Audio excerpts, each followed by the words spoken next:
So let's talk a little bit about the things that impact credit scores. So you might imagine the number one thing, and it indeed is the number one thing that impacts your credit score, is payment history. It is 35% of your credit score. So I'll put that in parentheses, 35%. What is payment history? Well, when you owe people money, have you paid it back? Have you paid your loans back on time?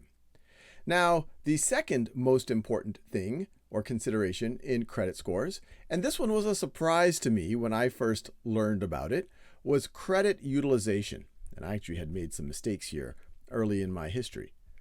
Credit utilization, which is 30% of your credit score, this is the fraction of your available credit that you are actually using. So it looks good from a credit utilization point of view. Let's say that you have $10,000 of available credit, but you're only using, so you have, let me put have there, but you are using, let's say, $100 of it, or even $0 of it. That looks pretty good. Now, the mistake that I made is I thought, well, I'm just going to pay off all my bills, and if I don't need a certain credit card, I am just going to close those credit cards. Let's say that this $10,000 comes from 2 different credit cards. Let's say I shut one of them down. Well, then your credit availability might go down to, say, $5,000, because you say, hey, I only needed $100 of credit. But this actually puts you in a worse situation because you're using the same amount, but what you could use, the available credit is lower. So if you want to make this credit utilization as good as possible, you actually do want to have credit cards or other sources of credit that you have access to, and then you just want to use them as little as possible. You don't necessarily want to close those credit cards. You want to have that available credit, but not necessarily utilize it. Now, the next one, this might not be a surprise, is just the length of credit history.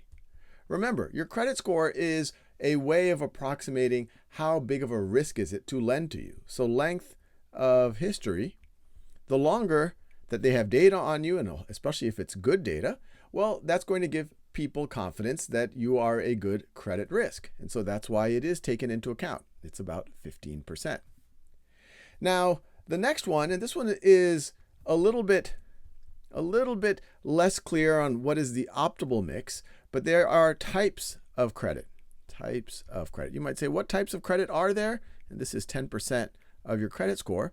Well, you could have mortgage loans, you could have credit cards, you could have car loans. The general rule of thumb here is the more different types of credit, the more diversity you have here, that's in general a good thing.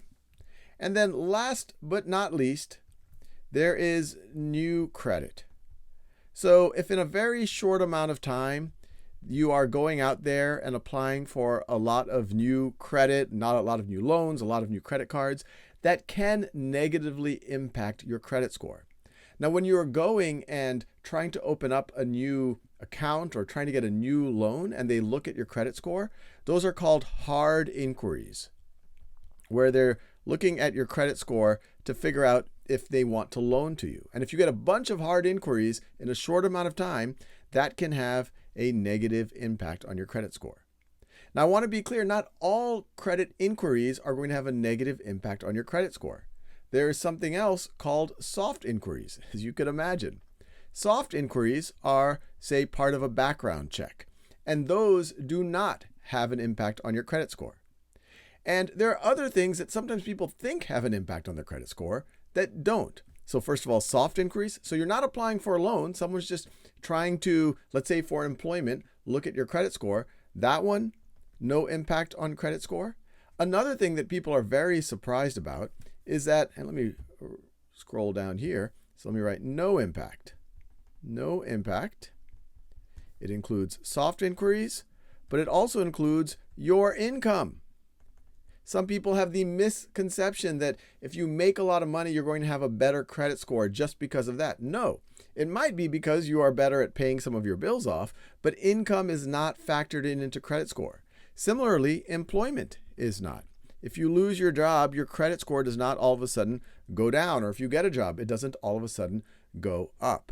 And also things like credit counseling. Just because you went to get counseling to help you with your credit, that does not have an impact on your credit score.